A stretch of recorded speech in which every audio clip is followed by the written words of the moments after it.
ఈ corona effect ఉంది కదా, ఎప్పుడు ఎక్కడ ఎవరి నుంచి ఎవరికి ఎలా వస్తుందో తెలియట్లేదు. కాబట్టి నాకు చెప్పకుండా ఎవ్వరూ ఎట్టి పరిస్థితుల్లో బయటికి వెళ్ళేది లేదు.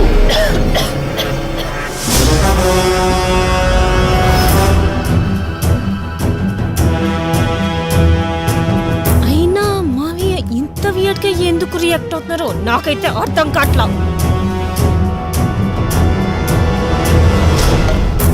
60 నుంచి 70 ఏళ్ల వయసున్న వాళ్ళకే వస్తుందన్న కరెక్టే కాదు. 25 ఏళ్ళ అబ్బాయి కూడా చచ్చిపోయాడంట. ఇంకా ఆయన చెప్పే మాటలు పట్టించుకుంటూ కూర్చుంటే మన పని గోవిందా గోవిందానే, అంతే. ఇంకా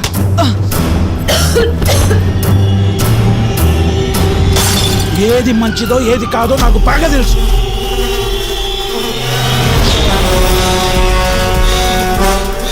మీరు గవర్నమెంట్ హాస్పిటల్ కనుక ముందుగా ప్రిపేర్ చేస్తుంటే ఇదంతా జరుగుండేదే కాదు.